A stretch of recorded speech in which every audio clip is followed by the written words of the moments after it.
گرانچو نے روانگی سے پہلے ہی مجھے بتا دیا تھا کہ خونی میلہ شروع ہونے سے کچھ دیر پہلے وہاں پہنچو اور یہ خونی میلہ پشکانیوں کے میلے سے یکسر مختلف ہوگا۔ شاید اسی لیے راجدھانی کا ہر فرد، کیا حاجہ سرا، کیا حیوان نما خدمتگار اور سپاہی اور کشیدہ قامت جوانیاں، سب کے سب ایک ہی سمت میں روا دوا تھے۔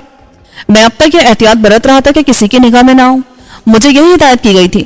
جب سڑک پر آمد و رفت تقریباً ختم ہو گئی تو میں آگے بڑھا، مگر میں اب بھی اپنے آپ کو درختوں اور پھولدار جھاڑیوں کی اوٹ میں رکھے ہوا تھا۔ محل کے بیرونی دروازے کے پاس مجھے شفاف ترغون کا بنا ہوا 100 فٹ اونچا مینار دکھائی دیا، جس کے دائیں اور بائیں دونوں جانب نوشباب حسیناؤں کے مجسمے استادہ تھے۔ دونوں ہم شکل اور جڑواں دکھائی دیتی تھی۔ بقول گرانچو وہ دونوں بہنیں تھیں، ایک کا نام اشنار تھا اور دوسری کا شمورا۔ شمورا خمرشان کی حکمران دیوی تھی اور اشنار مہاپجارن تھی۔ میں نے دیکھا کہ محل کے وسیع وری صحن میں ایک جانب حسین و جمیل عورتیں، دوسری طرف خواجہ سرا اور حیوان نما خدمتگار ایک دائرے میں جمع تھے۔ یہ دراصل ایک اکھاڑا تھا جس میں گلابی رنگ کی شفاف ریت بچھی تھی اور چاروں طرف روشنی کے وہی گولے تھر تھرا رہے تھے جو میں سرنگ اور برج گرگوش میں بھی دیکھ چکا تھا۔ گرانچو نے مجھے بتایا تھا کہ ان گولوں کو لیزر کی شعاعوں کے ذریعے برقی رو پہنچائی جاتی ہے۔ یہ برقی رو جوہری توانائی کے ایک تالاب سے حاصل ہوتی ہے۔ میرا کام اس برقی تالاب کو تلاش کر کے برقی رو کا سلسلہ منقطع کر دینا تھا تاکہ راجدھانی کے سائنسدان نہ تو مقناطیسی پردے آویزہ کر سکیں اور نہ ہی سرخ آندھی جنم دے سکیں جو اس شہر بلکہ ملک کے دفاع کا سب سے بڑا ذریعہ ہے۔ اگر توانائی کے تالاب سے برقی رو کا سلسلہ بند ہو جائے تو پشکانی ایک ہی الغار میں جبروت پر قبضہ کر سکتے تھے۔ اس اکھاڑے کے ارد گرد باہر کی جانب چبوتروں پر بہت سے مینار بنے تھے جن کی پرستش کی جاتی تھی۔ میں ایک مینار کی اوٹ سے اکھاڑے کا نظارہ کرنے لگا۔ اکھاڑا پوری طرح بھر چکا تھا اور اب ہر طرف خاموشی چھا گئی تھی اور اس کی جگہ مدھم آواز میں موسیقی سنائی دینے لگی تھی۔ اکھاڑے کے وسط میں 2 تخت رکھے تھے جن پر اشنار اور شمورا کو براجمان ہونا تھا، مگر وہ ابھی تک نہیں آئی تھی۔ چند لمحوں بعد موسیقی دب گئی اور نفیریوں کی آواز آنے لگی۔ اس کے ساتھ ہی محل کی جانب سے اشنار اور شمورا یکساں شفاف ملبوسات میں آتی دکھائی دی۔ انہیں کنیزوں کے ایک دستے نے اپنی حفاظت میں لے رکھا تھا اور یہ کنیزیں یولے کے قبیلے کی تھی، اسی لیے ہر کنیز مجھے یولے کی یاد دلا رہی تھی۔ اشنار اور شمورا اکھاڑے کے وسط میں رک گئیں۔ انہوں نے ایک دوسرے کی پیشانی پر بوسہ دیا اور اپنے اپنے تخت پر بیٹھ گئیں۔ میں یہ دیکھ کر حیران رہ گیا کہ خمرشان کی حکمراں ملکہ شمورا کی نیم و آنکھیں بغیر جھپکے خلا میں گھورے جا رہی تھیں اور وہ اس ہنگامے سے قطعی لاتعلق نظر آ رہی تھی، جبکہ مہاپجارن کا ہر رنگ متحرک دکھائی دیتا تھا۔ اس نے ہاتھ سر سے بلند کر کے تالی بجائی تو موسیقی کے ساتھ ساتھ نفیریاں بھی زور و شور سے بجنے لگی۔ پھر اس نے دوبارہ ہاتھ بلند کیا تو پرشور موسیقی مدھم پڑ گئی۔ اب اس نے بآواز بلند اعلان کیا، خمرشان کے خونی میلے کا آغاز کیا جائے اور مردوں کے پنجرے کھول دیے جائیں۔ اس اعلان کے ساتھ ہی حسینان جبروت کے حلقے میں ہلچل سی مچ گئی اور دبی دبی سرگوشیوں نے بھنبھناہٹ کی صورت اختیار کر لی۔ پھر کہیں سے پنجروں کے دروازے کھلنے کی آواز آئی۔ چند لمحوں کے بعد 2 کی قطار میں 20 مرد اکھاڑے میں داخل ہوئے۔ یہ مرد کیا تھے؟ مردوں کے نام پر تہمت تھے، کیونکہ ان میں نہ تو مجھے مردانگی کی جھلک دکھائی دی اور نہ تندرستی و توانائی کا احساس ہوا۔ ان میں سے کسی کا قد بھی 5 فٹ سے زیادہ نہ تھا۔ وہ سب کے سب لشکری لباس میں تھے اور انہوں نے تلواریں بھی اٹھا رکھی تھی۔ وہ ترانے کی دھن پر اکھاڑے کے مرکز میں آئے اور 10-10 کی 2 قطاریں بنا کر ایک دوسرے کے سامنے کھڑے ہو گئے۔ اشنار نے تالی بجائی تو اس کے اور شمورا کے درمیان دھوئیں کا ایک بگولا گردش کرنے لگا۔ یہ دیکھ کر مجھے جھرجھری سی آ گئی۔ میں سمجھا کہ شاید وہ گرانچو کا تصویری پیکر ہوگا، لیکن جب دھوئیں نے تصویری پیکر اختیار کیا تو پتہ چلا کہ وہ ایک خواجہ سرائی ہے، مگر وہ گرانچو سے بہت مختلف تھا۔ تب مجھے یاد آیا کہ گرانچو نے بتایا تھا وہ راجدھانی میں اس وقت تک داخل نہیں ہو سکتا جب تک اسے خود نہ بلایا جائے یا راجدھانی پر چھایا ہوا مقناطیسی شامیانہ ہٹا نہ دیا جائے۔ میں نے تخت کے سامنے نمودار ہونے والے خواجہ سرا کے تصویری پیکر کی طرف غور سے دیکھا تو پتہ چلا کہ سبز آنکھوں والا یہ خواجہ سرا گرانچو کی بنسبت کافی معمر ہے۔ اس کے چہرے پر جھریوں کا جال بچھا ہوا ہے اور بھویں تک سفید ہو چکی ہیں۔ اس نے دونوں بہنوں کے سامنے سر تسلیم خم کیا تو شمورا نے اس کی طرف کوئی توجہ نہ دی۔ وہ اسی طرح بے حس حرکت بیٹھی خلا میں گھورتی رہی۔ تم اپنے فرائض سے بخوبی آقا و خواجہ سراؤں کے شہنشاہ، ان کی تعمیل کرو، اشنار نے کہا۔ خواجہ سرا نے ایک بار پھر سر تسلیم خم کیا اور مردوں کی طرف بڑھ گیا جو ایک دوسرے کے سامنے شمشیر بدست کھڑے تھے۔ خواجہ سرا نے ان کے قد و قامت کے مطابق جوڑے بنائے اور طبل پر چوٹ کا اشارہ کیا۔ اعلان ہوتے ہی مرد ایک دوسرے سے مصروف پیکار ہو گئے۔ مجھے یہ منظر دیکھ کر رومیو کے پہلوان یاد آ گئے۔ چند ہی لمحوں میں 10 مرد دوسرے 10 مردوں کے ہاتھوں مر چکے تھے۔ اب خواجہ سرا نے وحشی خدام کو اشارہ کیا، وہ آگے بڑھے اور 10 لاشیں اٹھا کر لے کر چلے گئے۔ کچھ خادموں نے نئی ریت بچھائی، طبل پھر بجنے لگا، تلواریں پھر ایک دوسرے سے ٹکرانے لگی۔ چند ہی لمحوں بعد 5 مرد اور ڈھیر ہو گئے۔ اشنار موت کا یہ خونین کھیل دیکھ کر قہقہے لگاتی رہی، لیکن شمورا اسی طرح بے حس حرکت خلا میں گھورتی رہی۔ مرد اس وقت تک ایک دوسرے کا خون بہاتے رہے جب تک کہ ان میں سے 19 لقمے اجل نہ بن گئے۔ آخری بچ جانے والا بھی بری طرح زخمی تھا۔ اشنار نے زخمی فاتح کو مخاطب کرتے ہوئے کہا، اے مردوں کے مرد، جیسا کہ کتابوں میں لکھا ہے اور جیسا کہ میں کہتی ہوں، تم زندہ رہو گے اور مردوں کے پنجرے کے محافظ بنو گے. تمہیں یہ حق بھی حاصل ہے کہ ہماری کنیزوں میں سے جو کنیز تمہیں پسند ہو وہ تمہیں عطا کر دی جائے گی. یہی وہ وقت تھا جب گرانچو کی ہدایت کے مطابق مجھے مداخلت کرنا تھی. میں نے مینار کی اوٹ سے نکل کر ایک نعرہ لگایا تو سب کی نگاہیں میری طرف اٹھ گئیں. میں نے مقدس تلوار لہراتے ہوئے کہا, اب تمہیں کوئی حکم دینے اور کوئی فیصلہ کرنے کا اختیار نہیں رہا اشنار. اب میرے حکم اور فیصلے کی تعمیل ہوا کرے گی, کیونکہ میں ہرموجا ہوں, وہ دیوتا جس کی آمد کا تم لوگوں سے وعدہ کیا گیا تھا.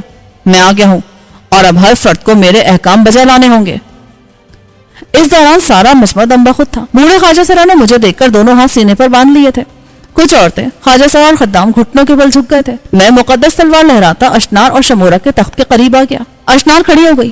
اگر تم واقعی دیوتا ہرموجا ہو تو تمہیں کتاب میں کی گئی پیشن گوئی نبھانی پڑے گی. میں گرانچو کے منصوبے کے حصے پر عمل نہیں کرنا چاہتا تھا, مگر اس سے مفر کی بھی کوئی صورت نہ تھی.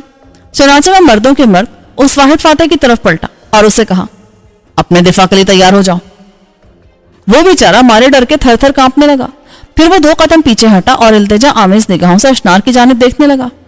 میں نے اشنار کو بولنے کا موقع دیے بغیر اسے حکم دیا, تلوار اٹھاؤ اپنی. میں اس غریب کو قتل نہیں کرنا چاہتا تھا اور اشنار کو اشتعال دلا رہا تھا کہ خود ہی مجھے اس کی جاں بخشی کے لیے کہہ دے, مگر وہ ایک لفظ نہ بولی. فاتح مرد نے اپنی تمام تر قوت و ہمت مجتمع کرتے ہوئے تلوار اٹھائی, مگر پھر اسے پھینک کر گھٹنوں کے بل میرے سامنے بیٹھتے ہوئے بولا, میں کسی دیوتا کا مقابلہ نہیں کر سکتا. میں ہرموجا سے جان کی امان چاہتا ہوں, میری جان بخش دو دیوتا. میں نے ایک نظر اشنار کی طرف دیکھا. کیا دیوتا کو پیشن گوئی پر عمل کرنے کے لیے مہا پجارن کے حکم کا انتظار ہے؟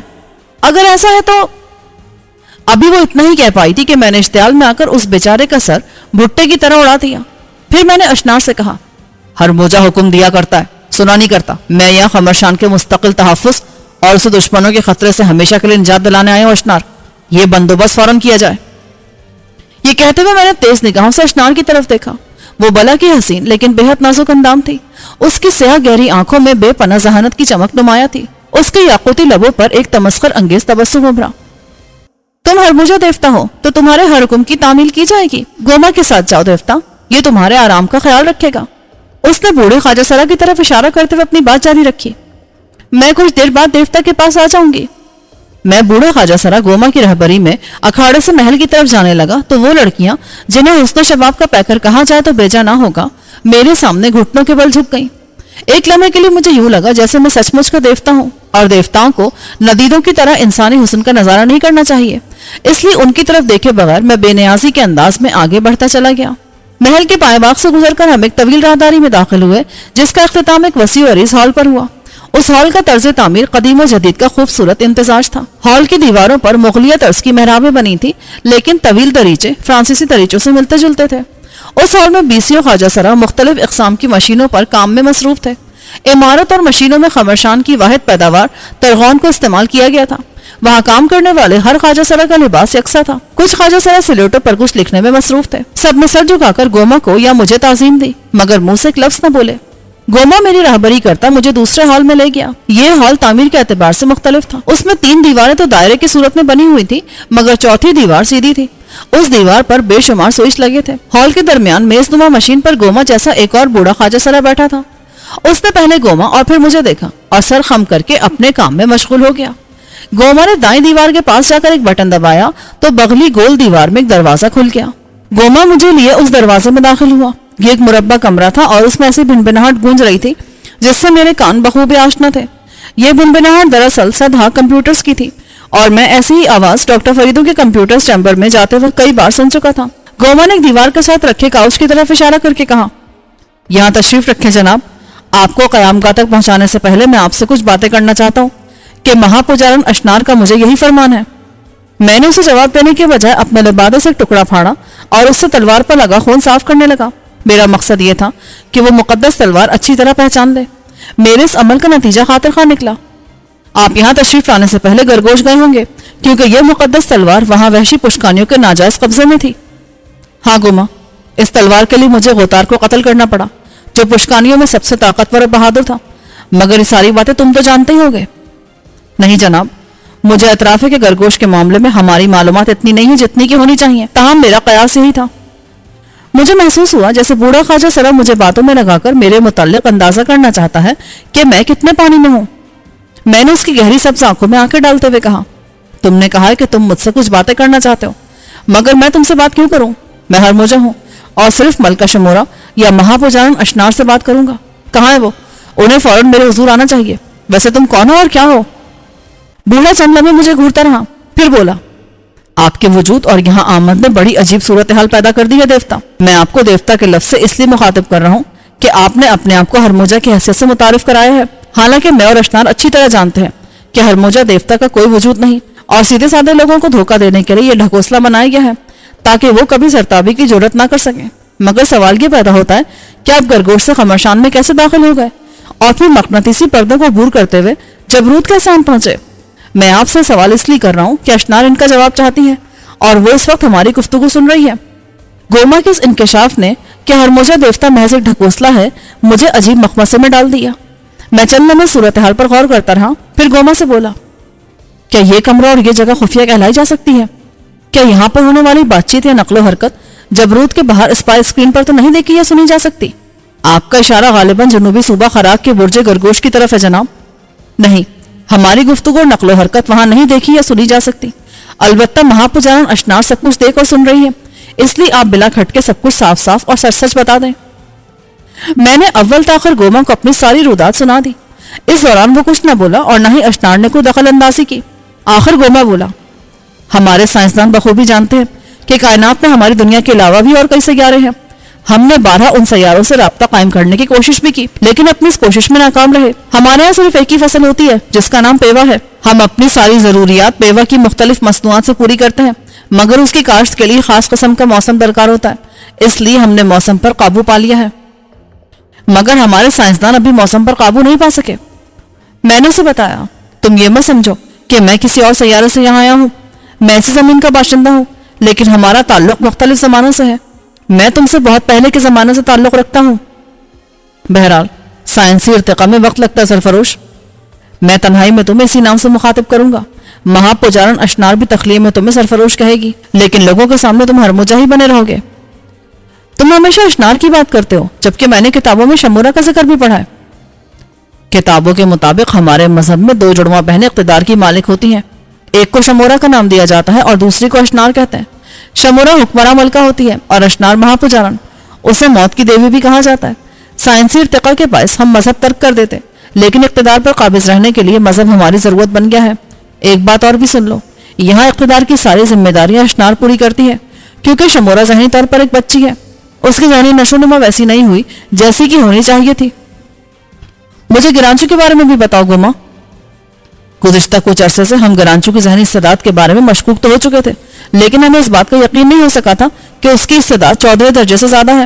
اب تم نے بتایا ہے تو اس سلسلے میں بھی ہمیں ضروری اقدام کرنا پڑیں گے۔ چونکہ گرانچو لڑکیوں میں دلچسپی رکھتا ہے، اس لیے میں نے شہزادی راشی سے کہا تھا کہ وہ اسے اپنے دام میں پھنسا کر ختم کر دے۔ میں نے گوما اور اشنار کو بتایا جو کہیں دور بیٹھی سن رہی تھی۔ گرانچو کا خاتمہ ہمارے مفاد کے خلاف ہوگا سرفروش۔ ہم چاہتے ہیں کہ وہ زندہ رہے اور پشکانیوں کو اکسا کر خمرشان میں لے آئے تاکہ ہم انہیں ہمیشہ کے لیے ختم کر دیں۔ ویسے گرانچو اتنا عیار ہے کہ اسے کوئی عورت ختم نہیں کر سکتی۔ گوما نے راشی کو نہیں دیکھا تھا اور وہ اس کی تقریبی صلاحیتوں سے بھی آگاہ نہیں تھا، اسی لیے وہ ایسا کہہ رہا تھا۔ تمہاری سوچ ٹھیک نہیں ہے سرفروش، خود میری تخلیق کے عمل میں بھی کچھ گڑبڑ ہو گئی تھی اور جوانی میں بھی گرانچو جیسا ہی تھا، مگر یقین رکھو گرانچو کو کوئی عورت دھوکہ نہیں دے سکتی۔ مجھے یوں لگا جیسے گوما دلوں کا حال پڑھنا جانتا ہو۔ میں اس سے یہ پوچھنے ہی والا تھا کہ کمرے میں اشنار کی آواز گونجنے لگی۔ تم نے بہت باتیں کر لی گوما، اب باقی باتیں میں خود ہی ہرموجہ یا سرفروش سے کر لوں گی۔ اب اسے اس کی قیام گاہ پر لے جاؤ، جب یہ آرام کر لے تو اسے میرے پاس لے آنا۔ نہیں اشنار نہیں، جب تک رسم پوری نہ ہو جائے تمہیں یا شمورہ کو ہرموجہ سے نہیں ملنا چاہیے، کیونکہ کتابوں میں یہی لکھا ہے، تم مانو یا نہ مانو، مگر میں دیکھ رہا ہوں کہ خمرشان پر زبردست خطرہ منڈلا رہا ہے، اس لیے مجھ پر اعتماد کرو مہاپوجارن اور تھوڑا سا صبر کر لو۔ کچھ دیر خاموشی چھائی رہی، پھر اشنار نے صرف ایک لفظ کہا جسے میں سمجھ نہ سکا، لیکن گوما کے چہرے کے تاثرات بتاتے تھے کہ اشنار نے اس کی تجویز رد کر دی ہے۔ وہ کچھ دیر چپ چاپ کھڑا رہا، پھر بولا، وہ مجھ سے ناراض ہو گئی ہے۔ دراصل وہ تمہیں دیکھنے کے بعد اپنے دل پر قابو نہیں پا رہی، جبکہ ہمیں ابھی اور بہت سے مسائل کی طرف دیکھنا ہے۔ گوما کی باتوں سے اندازہ ہوتا تھا کہ اب اشنار ہماری گفتگو نہیں سن رہی۔ گوما نے میری سوچ کو بھانپتے ہوئے کہا، ہاں وہ ہماری بات نہیں سن رہی، مگر تم کیوں مضطرب ہو؟ میں نے اسے ٹالنے کے لیے پیٹی سے وہ بٹن نما چیز نکال کر گوما کے ہاتھ پہ رکھ دی جو یولے نے مجھے دی تھی. یہ کیا ہے گوما؟ تم نے اب تک مجھے اس کے متعلق کیوں نہیں بتایا تھا؟ میں نہیں چاہتا تھا کہ اشنار کو میرے اور یولے کے تعلقات کا علم ہو. آخر کیا ہے کیا بلا؟ یہ ایک پیغام ہے. وہ اس بٹن نما شے کو مہذب عدسے سے دیکھتے ہوئے بولا. یولے کو میں نے گرانچو کے پاس جاسوسی کے لیے بھیجا تھا. اس نے ان تمام باتوں کی تصدیق کی ہے جو تم نے بتائی ہے. اس لیے اب تم پر کسی قسم کے شک و شبے کی گنجائش باقی نہیں رہی. مجھے خوشی ہے کہ یولے ابھی تک زندہ ہے. لیکن یولے نے تو مجھے بتایا تھا کہ وہ سزا کے طور پر برج خرگوش بھیجی گئی ہے. ہاں اس نے سچ ہی بتایا تھا، مگر تم اس کے لیے کیوں پریشان ہو رہے ہو؟ وہ تمہارے لیے جاسوسی کر رہی ہے گوما. تمہیں اس کو مرنے سے بچانا چاہیے. میں نے اس سے ایسا کوئی وعدہ نہیں کیا تھا، اور کرتا بھی کیسے؟ اس نے گناہ کیا تھا جس کی سزا اسے بہر صورت بھگتنا تھی. اگر اس نے جاسوسی کیا تو یہ اس کا فرض تھا. اگر اسے سزا کے طور پر وہاں نہ بھیجا جاتا تو گرانچو مشکوک ہو جاتا اور ہم حقیقت حال سے بے خبر رہتے. مگر تم اس کی اتنی حمایت کیوں کر رہے ہو؟ اس لیے کہ وہ مجھے پسند ہے اور میں چاہتا ہوں کہ اسے موت کے منہ میں جانے سے بچا لیا جائے. اور ابھی میں اتنا ہی کہہ پایا تھا کہ اس نے ہونٹوں پر انگلی رکھ کر مجھے خاموش رہنے کا اشارہ کیا اور کمرے میں ادھر ادھر دیکھنے کے ساتھ ساتھ کچھ سننے کی کوشش بھی کرنے لگا. پھر اس نے مجھے اپنے ساتھ آنے کا اشارہ کیا اور ایک دروازہ کھول کر دوسرے کمرے میں داخل ہو گیا. میں بھی اس کے پیچھے پیچھے کمرے میں آیا. یہ بے حد طویل کمرہ تھا جس میں لاتعداد کمپیوٹر چل رہے تھے. یہ پورے خمرشان کا مرکزی کنٹرول روم ہے. سارا کاروبار حکومت یہیں سے کنٹرول کیا جاتا ہے. آؤ میں تمہیں دکھاتا ہوں کہ اسے چلانے کے لیے برقی توانائی کہاں سے حاصل کی جاتی ہے. یہ کہہ کر گوما میری رہنمائی کرنے لگا. کمپیوٹرز کی بھول بھلائیوں میں ایک جگہ زمین 2 سیڑھیاں دکھائی دی. گوما اور اس کے پیچھے میں بھی نیچے اتر گئے. وہ بولا، ہرموجا کی حیثیت سے آپ کو بلا تاخیر توانائی کا تالاب دیکھ لینا چاہیے، کیونکہ وہ آپ ہی کا عطا کردہ ہے اور اسی کی وجہ سے ہمارا کاروبار حیات چل رہا ہے. میں جانتا ہوں کہ آپ اور مہاپجارن اشنار اسے دانشمندانہ طور پر استعمال کرتے رہیں گے. یہ کہتے ہوئے اس نے جلدی جلدی پلکیں جھپکائیں تاکہ میں کوئی سوال نہ کروں. اب ہم ایک ایسے کمرے میں پہنچ گئے تھے جس کی چھت گنبد نما تھی. اس کے نیچے این مرکز میں گول تالاب بنا تھا جس کے کنارے کنارے ایک چھوٹا سا جنگلہ لگا ہوا تھا. جنگلے کی طرف بڑھتے ہوئے اچانک میری نگاہ دوسری دیوار کی طرف اٹھ گئی اور میں وہیں کا وہیں کھڑا رہ گیا. دیوار کے ساتھ ایک تخت پر اشنار آنکھیں بند کے لیٹی تھی، لیکن اب اس کے بال سیاہ کی بجائے سرخ دکھائی دے رہے تھے. اس کے یاقوتی لبوں پر ہلکا سا تبسم بکھرا ہوا تھا. یہ اولین ملکہ اشنار ہے جسے مرے ہوئے لاکھوں شبرے گزر چکے ہیں، لیکن جب تک خمرشان زندہ ہے یہ مر کر بھی اسی طرح زندہ رہے گی، اور جب تک یہ زندہ رہے گی خمرشان بھی زندہ رہے گا. کتابوں میں یہی لکھا ہے. لیکن یہ مر کر زندہ کیسے گھوما؟ کیونکہ اسے موت کے بعد توانائی کے تالاب کے پاس رکھ دیا گیا تھا، اور توانائی کے تالاب کی تاثیر سے ہر شے اسی حالت میں باقی رہتی ہے تا وقت ہے کہ توانائی کی لہریں منقطع نہ کر دی جائیں. اور خیال ہے کہ اگر توانائی کی لہریں منقطع کر دی جائیں تو بھی ملکہ اول اسی طرح زندہ رہے گی، کیونکہ اس کی لاش لاکھوں شبروں سے اسی حالت میں منجمد ہو چکی ہے. مجھے جھرجھری سی آ گئی. آئیے میں آپ کو توانائی کا تالاب دکھا دوں. دراصل پورے خمرشان میں یہی وہ واحد جگہ ہے جہاں نہ ہماری گفتگو باہر سنی جا سکتی ہے اور نہ ہی ہم اسپائی اسکرین پر دیکھے جا سکتے ہیں. یہاں صرف ہماری آنکھیں اور ہمارے کان ہی ایک دوسرے کو دیکھ اور سن سکتے ہیں. یہاں کون کون آ سکتا ہے؟ اب تک صرف اشنار، شمورا اور میں یہاں آ سکتے تھے، مگر اب تم چوتھے آدمی ہو جو یہاں آئے ہو. میں نے تمہیں توانائی کا تالاب دکھا کر خمرشان کی تقدیر تمہارے ہاتھوں میں دے دی ہے، جیسا کہ گرانچو چاہتا تھا. ہم جنگلے کے قریب آ گئے. یہ جنگلہ تقریباً 12 فٹ قطر والے تالاب کے گرد پھیلا ہوا تھا. اس تالاب کی سطح اتنی پرسکون، صاف و شفاف تھی کہ یوں لگتا تھا جیسے صدیوں سے اسے نہ چھیڑا گیا ہو.